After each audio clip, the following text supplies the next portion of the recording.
Hello అండి. ఇది వచ్చేసి సండే వ్లాగ్ అండి. సండే రోజు చాలా బిజీ ఉండే. ఎందుకంటే మా ఊర్లో అయితే వెంకటేశ్వర స్వామి కళ్యాణం ఉండే.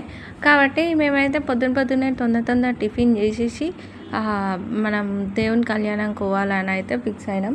ఇక్కడ ఏమైందంటే ఇంట్లోనే చేసుకుందాం అనుకున్నాం టిఫిన్, కానీ ఎవ్రీ సండే మేమైతే ఖచ్చితంగా బయట టిఫిన్ అయితే చేసాము. ఎందుకంటే ఎవ్రీ 1 వీక్ ఒకసారి అయితే బయట టిఫిన్ చేసాం. మిగతా వీక్స్ మొత్తము ఇంట్లోనే ఏదో ఒకటి టిఫిన్ అయితే రెడీ చేసుకుంటాం.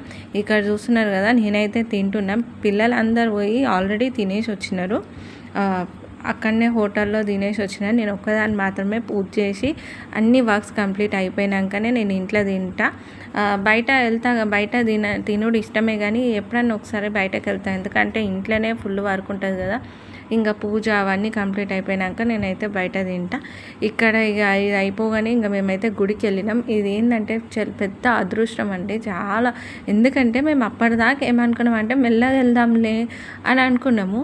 కానీ కరెక్ట్ టైంకి నిజంగా చెప్తున్నా, అప్పటికి నేను ఏదో ఒక వర్క్ చేస్తున్నా.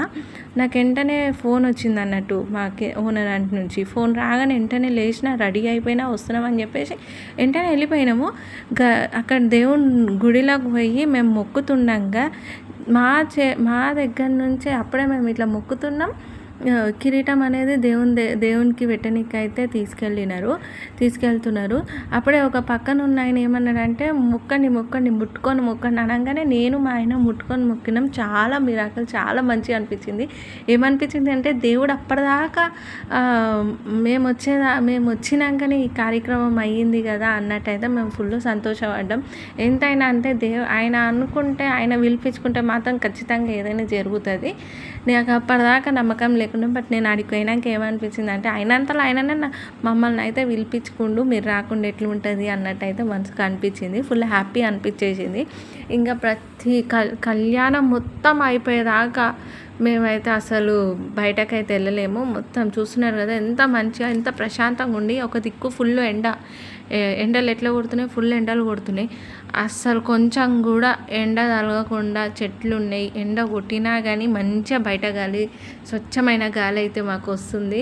మస్తు అనిపించింది నిజంగా చెప్తున్నా. నాకైతే ఫుల్ నచ్చిందండి. అసలు అంతే, దేవుళ్ళు ఉన్నారు అనే నమ్మకం ఇంకెక్కడి నుంచి తెప్పిస్తాను చెప్పి. ఇలాంటి సిచ్యువేషన్స్, ఇలాంటి సందర్భాలు వచ్చినప్పుడే అర్థమవుతుంటాయి. అంటే ఇది చూస్తున్నారు కదా, ఇక్కడ ఎంత మంచిగా అనిపించింది. అంతమంది ప్రజలు ఉన్నారు, చూస్తున్నారు కదా ఎంతమంది ఉన్నారు గుడిలో. ఓన్లీ అక్కడ లోపల గుడి దగ్గరే నేను మా ఆయననే ఉన్నాము. ఇంకా ప్లస్ ఊరి పెద్దోళ్ళు వాళ్ళందరూ ఉన్నారు. మేమైతే మొక్కంగానే ఫుల్ హ్యాపీ అనిపించేసింది. ఇక్కడ చూస్తున్నారు కదా, నేనైతే ఇక్కడ ఒక గోడ ఉంటుంది కదా సపోర్టింగ్, అక్కడైతే కూర్చున్నాము. ఎందుకంటే ఇక్కడ అందరు కూర్చునేసరికి అయితే మేమైతే కూర్చోలేము, ఇక్కడైతే కూర్చున్నాం. నేను ఇది అయితే సండే రోజు లైవ్ కూడా చేసిన. చాలామంది లైవ్కి కూడా వచ్చి మంచిగా దర్శనం చేసుకున్నారు. ఇక్కడ అయితే మాకు భోజనాలు కూడా ప్రిపేర్ చేసేసినారు. మా అందరికీ, ఊరి ప్రజలు మొత్తానికి భోజనాలు అయితే ప్రిపేర్ చేసినారు. ఇది వచ్చేసి పరమాన్నం, పప్పుచారు, ఆలుగడ్డ, మసాలా వంకాయ. సూపర్ టేస్ట్ అంటే సూపర్ ఉంది. అదేందో ఏమో గుళ్ళల్లో తిన్నంత మంచిగా ఫుడ్ ఎక్కడ తినలేం కావచ్చు మన ఇంట్లల్లో కూడా. ఇక్కడ చూసినా కానీ దేవుడు ఎంత బాగుండో. ఇదండి ఇవాల్టి వ్లాగ్. మీకు నచ్చిందంటే లైక్ చేయండి, షేర్ చేయండి, సబ్స్క్రైబ్ కూడా చేసుకోండి. నిన్న అయితే లైవ్లో నేనైతే మంచిగా స్కూప్ సేల్ అయితే ఇచ్చిన, చూడండి.